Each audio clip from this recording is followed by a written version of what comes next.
Fala, meu querido aluno, minha querida aluna, tudo bem? Sejam bem-vindos. Você está no canal Em Dia com o Português e eu sou Vônei Ribeiro, seu professor de língua portuguesa.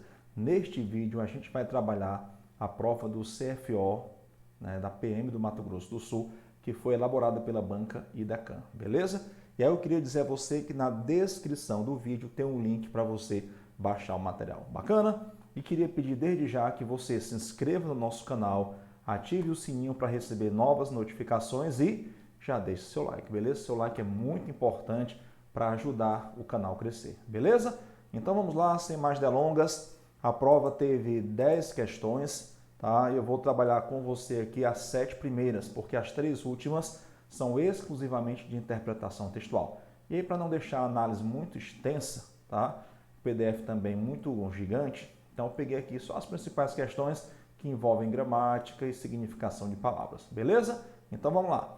Na primeira questão, nós temos o seguinte: os pronomes relativos, olha só, a questão está trabalhando pronomes relativos, ok? Tem como antecedente, a questão está explicando a função do pronome relativo, tem como antecedente um nome e são classificados como variáveis ou invariáveis. Variáveis, por exemplo, o qual, cujo. Invariáveis, por exemplo, que, quem, como, quando. Assinale a alternativa que apresenta em destaque o pronome, que a questão está pedindo, pronome relativo invariável. Então, pode ser um desses aí que eu citei. Ok? Então, vamos lá. Na letra A, nós temos o seguinte: um projeto de lei do governo do estado do Amazonas em tramitação na Assembleia Legislativa que estava previsto para ser votado dia 7. Então, aí nós temos pronome relativo. Esse pronome relativo aqui é invariável? É. O que é um pronome relativo invariável? Tá? O que é pronome relativo quando eu posso trocar por o qual, a qual, os quais e as quais. O qual é variável, o que é invariável, tá certo? Então, aqui nós temos nossa resposta. Esse que é um pronome relativo, tá? E aí na letra B, estabelece que quando o que inicia a oração, que eu posso trocar por isto, ele é uma conjunção subordinativa integrante, tá? Anota essa informação aí. Toda vez que o que inicia uma oração que eu posso trocar por isto, a oração, ser substituída por isto, o que introdutório da oração é uma conjunção subordinativa integrante. Na letra C, nós temos o que? Ele faz parte de uma locução conjuntiva. Aqui é uma locução conjuntiva, tá? Vamos colocar assim, conjunção subordinativa causal. Uma vez que é uma conjunção subordinativa causal, assim como porque, já que, visto que, uma vez que, na medida em que, porquanto e o como iniciando frase, tá certo? Então aqui nós não temos na letra C pronome relativo, mas o que, elemento aí que faz parte de uma conjunção subordinativa causal. Na letra D nós temos também conjunção integrante. Disse isto. Mais uma vez o que está iniciando a oração que pode ser trocada por isto. Então ele é uma conjunção subordinativa integrante, ok? E na letra E nós temos o seguinte: quando você tem o verbo ter mais o que, mais um verbo qualquer no infinitivo, esse que, deixa eu pegar aqui o pincelzinho azul, esse que eu posso trocar por de, aí nesse caso ele é uma preposição, certo? Então esse que da letra E é uma preposição, não é pronome relativo, certo? Então vamos colocar aqui, ele é uma preposição. Então, como a questão está pedindo pronome relativo, certo? Nem precisava dizer que era invariável, porque a única opção em que há pronome relativo é na letra A. A questão poderia ter complicado um pouquinho mais, colocar pronome relativo variável, como cujo, qual, entre as opções, e também pronomes relativos invariáveis, mas não. Em só uma opção, que é a letra A, houve pronome relativo. Na letra B nós temos conjunção integrante. Na letra D também. Na letra C, conjunção subordinativa causal. E na letra E nós temos uma preposição. Então pode gravar essa estrutura na letra E, certo? Ter mais o que mais infinitivo. Esse que é igual a de e ele é uma preposição. Bacana? Vamos de questão 2 na mesma prova. Aqui a gente está indo na sequência que a prova cobrou, da questão 1 até a questão 7. Ok? Vamos lá. Analise as afirmativas que seguem. A palavra assembleia não é acentuada. Ok, certo? Apesar de ser uma oxítona, não, ela é uma paroxítona. Ó, assembleia, a sílaba tônica é essa aqui, ó. Aqui é a paroxítona. Oxítona é quando a palavra tem a tonicidade na última sílaba. Paroxítona é quando a tonicidade da palavra está na penúltima sílaba, terminada em ditongo aberto. Ela não termina em ditongo aberto, termina com a vogal A. O que acontece aqui é o seguinte, existe uma regra de acentuação que diz que os ditongos abertos ei, oi, el são acentuados. Mas isso só ocorre nos monossílabos, por exemplo, céu, rói, dói, e nas oxítonas, como herói e pastéis. Tá? Se o ditongo aberto ei, oi, el não vem na sílaba final, mas vem em palavra paroxítona, não tem acento. Por isso que a assembleia não tem acento. Assim como não tem acento também heróico, jiboia, plateia, colmeia. Então, o item 1 está falso, tá? Está muito falso, por sinal. E aqui, ó, a gente já elimina tudo que tem 1, tá? Sugiro que você faça isso aí na sua prova e ajuda muito. Vamos ao item 2. A regra que justifica o emprego do indicativo de crase em referente às hipóteses é a mesma para a ocorrência de crase em segunda a sexta-feira. Olha só, a gente sabe que crase é a fusão de A mais A. Eu preciso de 2 As para que haja crase. E o primeiro A é uma preposição. Então, referentes, ó, referentes a mais o as de as hipóteses, crase. Então, existe uma regência, termo referentes, substantivo abstrato, pede a preposição a, depois nós temos artigo as, crase. Agora, quando eu digo assim, segunda a sexta-feira, aqui não ocorre crase, tá? Porque o termo é de segunda a sexta-feira. Observe que por uma questão de paralelismo, não ocorre crase aqui, ó. Aqui eu tenho preposição, somente. Aqui também eu vou ter somente preposição. Para que haja crase nessas situações, é preciso acontecer o seguinte. Quando eu tenho de a, certo? O a é sem crase. Quando eu tenho da a, o a é com crase. Por exemplo, da primeira à quarta série, por uma questão de paralelismo. Da, de mais a, preposição mais artigo. E esse a aqui também vai ser preposição mais artigo. Ou então, quando nós temos o seguinte, das as, certo? Aí esse as aqui com crase. Por exemplo, das 19 às 22 horas. Então, se eu tenho na frase de, depois um a, sem crase, de segunda a sexta.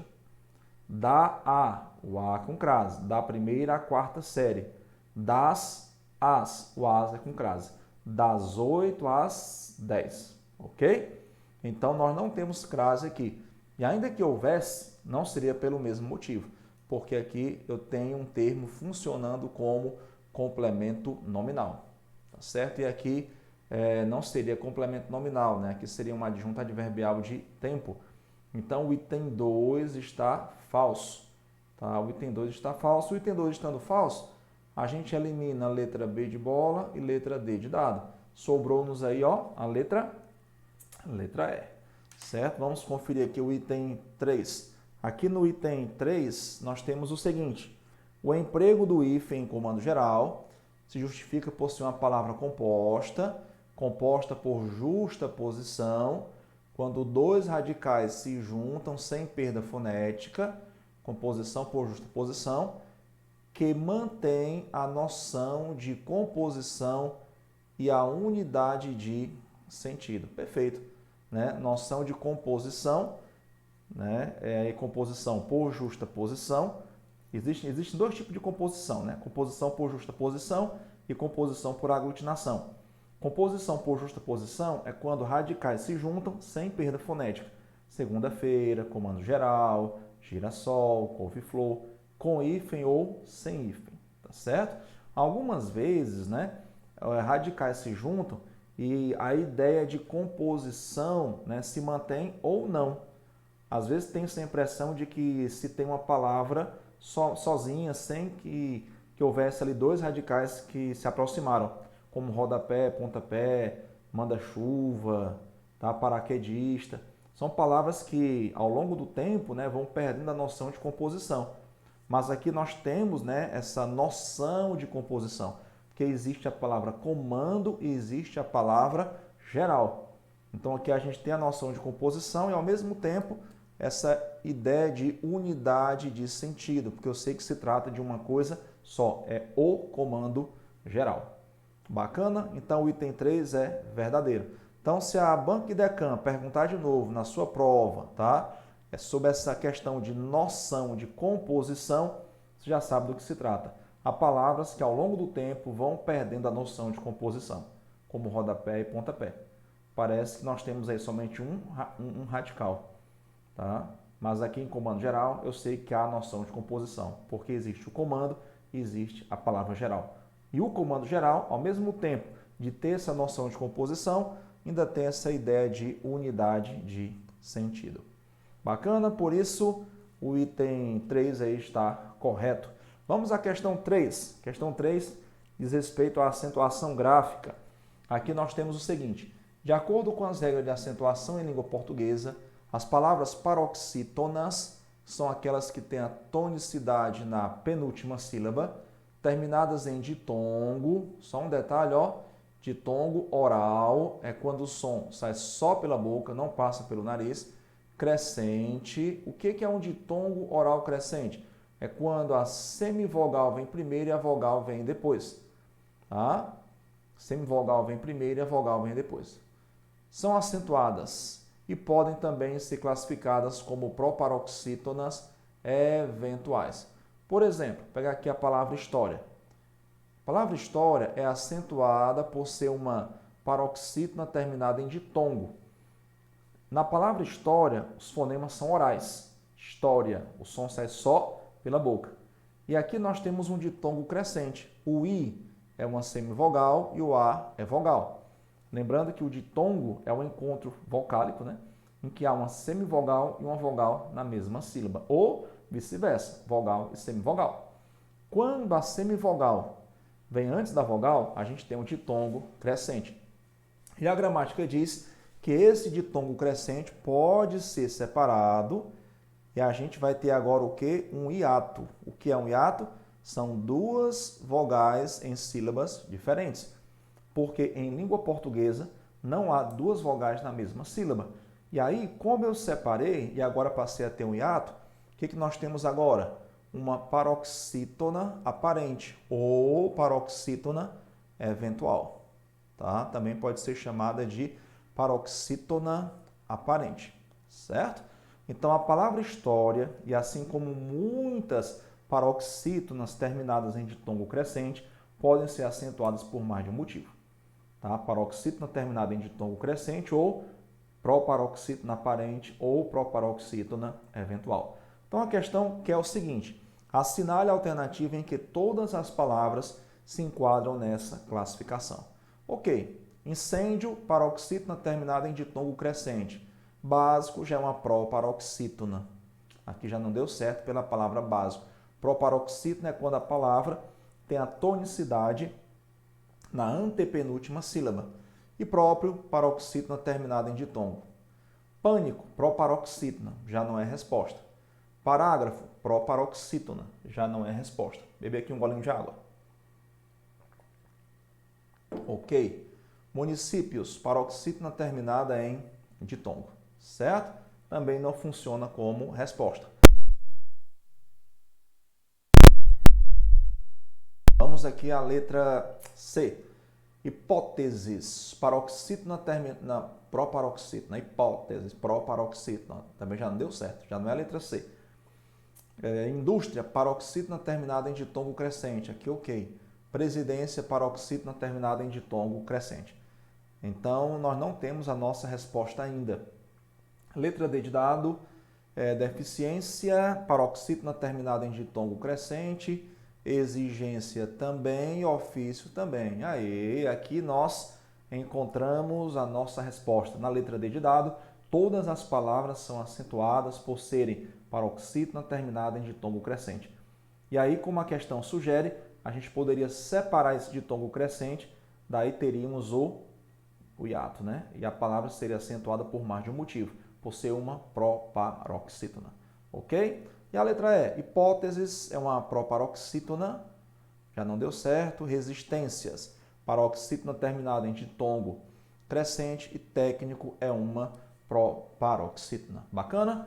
Então, a banca, né, fortaleceu bem essa questão da acentuação gráfica. Então, se você não sabia o que era uma paroxítona terminada em ditongo crescente, revisou aqui. Se não sabia o que era uma proparoxítona eventual ou aparente, também revisou aqui nessa terceira questão. Bacana? Beleza? Né? E queria pedir mais uma vez a você, hein? Deixe seu like, se inscreva no nosso canal e ative o sininho. Bacana? Vem com a gente. Vamos para a quarta questão. Olha só, em relação aos enunciados abaixo, assinale a alternativa correta. Na letra A temos o seguinte: no período para comprovar se a construtora cumpriu o que estava previsto, o termo sublinhado indica uma condição. Não, condição não. Indica uma finalidade, certo? Isso aqui é finalidade. Isto é, introduz uma oração subordinada adverbial consecutiva. Aqui um erro, outro erro, tá? A oração consecutiva é aquela que dá a ideia de consequência. Por exemplo, você vai dizer logo, estudei tanto que passei. Que passei é uma consequência, estudar tanto é causa. Tá? Então, anota aí, oração subordinada adverbial consecutiva é aquela que dá a ideia de consequência. E aqui nós temos ideia de quê? Aqui nós temos ideia de finalidade, certo? Na letra B de bola, que instituiu o sistema de segurança, o termo sublinhado introduz uma oração subordinada, substantiva, subjetiva. Lembrando que a oração substantiva é aquela que a gente pode trocar por isto, e ela é iniciada por uma conjunção subordinativa integrante.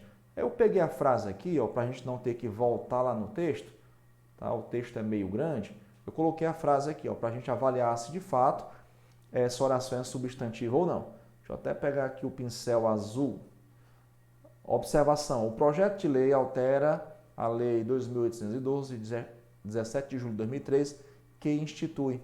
Esse que é um pronome relativo, e você sabe que todo pronome relativo inicia oração subordinada adjetiva. Oração subordinada adjetiva. Então, está falsa a letra B de bola, tá? Falsa, então falsa aqui, tá? Falsa aqui. Letra C. Na oração, referentes às hipóteses de que trata o caput do artigo, o termo sublinhado introduz uma oração subordinada substantiva. Para ser substantiva, eu posso substituí-la por isto, tá? E para ser completiva nominal, precisa completar nome. E se você observar, de que trata, completa verbo. Isso aqui nada mais é do que o objeto indireto desse verbo. Trata de alguma coisa. O verbo tratar é VTI, tá? É um verbo transitivo direto. Trata de. Não se trata de complemento nominal, mas de complemento verbal, né? É o que a banca chama de complemento verbal indireto. Esse é o termo que a banca IDECAM usa, tá? Complemento verbal indireto e não complemento nominal. Então, a letra B de bola também está falsa. Letra D. No período disse que, o verbo dizer é transitivo direto. Quem diz alguma coisa a alguém. Pode ser VTDI também. Pelo menos, pelo que eu tenho aqui, ele é VTD. Disse isto. Então, a oração aqui é substantiva. E essa oração é objetiva direta, do verbo, complemento direto, né, do verbo dizer. E aqui a conjunção subordinativa integrante. O termo sublinhado introduz uma oração subordinada substantiva objetiva direta, perfeito, né? Disse isto. Esse isto é o objeto direto do verbo dizer. E o que é uma conjunção subordinativa integrante. Tá? E a letra E, só para a gente confirmar. Na oração, a sugestão do corpo de bombeiros é que, vou pegar aqui a pincel azul. Aqui nós temos o sujeito, a sugestão do corpo de bombeiros. Isso aqui é o sujeito. Sujeito simples porque só tem um núcleo, que é a palavra sugestão. É o verbo ser, verbo de ligação. Tá? E o que vem na sequência é o quê? Tá? É o predicativo, é isto. Esse que é uma conjunção subordinativa integrante. A oração posso trocar por isto. E como eu já tenho na frase sujeito e verbo de ligação, o que falta é o predicativo. Eu vou chamá-la de oração subordinada substantiva predicativa. E a oração está dizendo que ela é subjetiva. O que é oração subjetiva? Nada mais é do que um sujeito oracional. Tá? Toda vez que você vir o termo oração subordinada substantiva subjetiva, né, a gente está tratando de sujeito oracional. E o sujeito aí é simples. O sujeito aqui só tem um núcleo, é a palavra sugestão. Se eu refizer a frase usando isto, vou ter o seguinte: a sugestão do corpo de bombeiros é isto.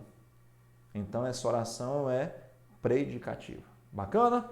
Vamos que vamos. Vamos de quinta questão, questão de semântica. Pausazinha aí para um gole de água. Temos o seguinte: as formas verbais pronunciar e fiscalizar, linha 10, tem a sinonímia. Sinonímia tem a ver com sinônimo, né? Vocábulos cujo significado é semelhante, parecido, convergente, tá? Aí nas linhas 8 e 10, para não trazer o texto todo, eu peguei o fragmento aí que nos interessa, tá? Para a gente ver qual o sentido que os verbos pronunciar e fiscalizar vão adquirir. Vamos lá. Os municípios se obrigam a autorizar o Corpo de Bombeiros Militar a se pronunciar, né? Tá aqui, pronunciar nos processos referentes às hipóteses de que trata o caput do artigo. Na nova redação, a expressão se pronunciar é substituída por fiscalizar, ficando assim o parágrafo 3º. Os municípios obrigam-se a autorizar o Corpo de Bombeiros a fiscalizar os sistemas de projetos. Então vamos lá, se pronunciar e fiscalizar tem o sentido de eles têm que se manifestar. Olha, eu quero que você se pronuncie, eu quero que você se manifeste. Ok, aqui está valendo. Fiscalizar é verificar. Quando alguém diz assim, eu vim aqui fiscalizar, eu vim aqui verificar como as coisas estão. Então, perfeito. Então, de cara, já temos aqui a nossa resposta, letra A. Na letra B, temos deliberar. Deliberar é você decidir depois de refletir. Então, não se trata disso, né? Alguém pede um aumento na empresa, aí o patrão fala, vou deliberar. Ou seja, eu vou refletir e depois decidir. Então, não se trata disso. E inquirir é interrogar, né? Inquirir é indagar alguém, inquirir alguém, interrogar alguém, indagar, certo? Ok? Letra C, observar, não. Pronunciar não é observar. Nem fiscalizar quer dizer zelar. Pronunciar não é controlar, né? Fiscalizar não é entender. Pronunciar não é censurar também. Fiscalizar não é arbitrar. Então, sem dúvida, melhor resposta, que é a resposta correta, letra A. Ok? E a sexta questão aqui nós temos o seguinte, pegar aqui a canetinha vermelha, tá certo? Olha só, banca e Decam, PM Mato Grosso do Sul, prova de oficial. Tá certo? Difícil, né? Prof, mais ou menos, né? Errei tudo, calma, certo? Calma que a IDECAM tem elaborado muita prova para carreiras policiais, área de segurança pública, que é uma banca que a gente precisa aí dominar bem, tá? Vamos lá, vamos de questão 6, das 7 que eu preparei. Em relação ao emprego de conectores argumentativos, analise as afirmativas que seguem. Temos aí 1, 2, 3, tá? E aí as opções, tá? Assinale 1 e 2, 2 e 3, ok. Vamos lá. Ó, o emprego de uma vez que expressa uma relação de conformidade, a gente já viu isso, né? Conformidade, ó, nós temos na língua portuguesa 4 conectivos de conformidade, como, conforme, segundo, consoante. Uma vez que é causa, tá? Você vai lá, linha 3 no texto, né? Mas nem precisa ir, tá? É causa. Em raríssimos casos, uma vez que é condição. Por exemplo, meu amigo, se você estudar, passará. Caso estude, passará. Desde que estude, passará. Contanto que estude, passará. Uma vez que estude, passará. Então, assim, em raríssimos casos, uma vez que é condição. Mas não tem como não saber que ele é condição. Fora isso, ele é causa, ok? E não conformidade. Conformidade é como, conforme, segundo e consoante. Então, o item 1 a gente elimina. Tudo que tem 1, a gente já descarta, ó. Sobrou-nos aí letra B, letra E. O item 2. O emprego de apesar de introduz uma relação de adição. Apesar de é uma relação de concessão, tá? Assim como malgrado, tá? Malgrado a chuva foi à praia. Assim como embora estivesse chovendo, fui à praia. A despeito da chuva, fui à praia. São termos concessivos. Prof, o que é uma concessão? É um tipo de oposição. É como se eu tivesse um problema que não é suficiente para anular a ação da oração principal. Por exemplo, embora estivesse chovendo, fui à praia. Embora não tivesse estudado o suficiente, passei. Olha aí que maravilha. Então, se o item 2 está errado, tá? Eu vou eliminar tudo que tem 2. Eliminamos letra B de bola. Né? Sobrou o quê? Sobrou a letra E. Olha aí. Letra E diz o quê? Item 3, verdadeiro. O emprego de caso estabelece uma relação de condição. Perfeito. Caso, se, contanto que, desde que, certo? Uma vez que, condição. Perfeito. Tá? Então, o item 3 aqui é verdadeiro. A nossa resposta, letra E. E estamos finalizando aqui com o item 7. Tá? Espero que este vídeo esteja sendo útil para você. A prova teve 10 questões, eu escolhi as 7 primeiras na sequência, sem saltar nenhuma. Tá? Tem um material em PDF para você baixar. Tá? E peço a você apenas que deixe o seu like, tá bom? E se inscreva no nosso canal, ative o sininho, porque, né, é um canal que está começando agora, ainda vai ter muita coisa boa aí para você ficar em dia com o português. Valeu? Vamos lá, vamos de questão 7. No segmento antes de o, né, aí eu coloquei o trecho aqui entre parênteses. Antes de o projeto de lei chegar, não ocorre a contração da preposição com artigo, pois. Olha só, se eu disser assim, vamos pensar o seguinte. O ladrão, montar aqui uma frase. O ladrão fugiu antes da polícia chegar. O ladrão fugiu antes da polícia chegar. Eu vou lhe fazer aqui 2 perguntas simples. Quem fugiu? O ladrão. Então, o ladrão é o sujeito. Só um detalhe, se você quiser saber o sujeito de qualquer verbo, é só perguntar o verbo que ou quem. A resposta é o sujeito. Beleza? Então, quem fugiu? O ladrão. Quem chegou? A polícia. Está escrito a polícia aqui? Não. Então, está errada a frase. Se quem chegou foi a polícia, eu vou fazer o seguinte. Eu vou separar a preposição de do artigo a. Agora eu pergunto, quem chegou? A polícia. Então, o correto é, o ladrão fugiu antes de a polícia chegar. Ou seja, essa contração de preposição com artigo ou preposição com pronome não ocorre no sujeito, porque o sujeito não depende de preposição. Bacana? Com isso, a gente vai para a letra B de bola. A preposição aparece antes de um sujeito com verbo no infinitivo. O que vai chegar, ó, é o projeto de lei, sujeito do verbo chegar. O que vai chegar? O projeto de lei. Por isso que essa contração não aconteceu. ok? E aí a gente finaliza, até o próximo vídeo, certamente vamos ter aí outros vídeos e eu aguardo você. Valeu? Beijão no coração, espero que a cada dia você fique mais em dia com o português. Valeu!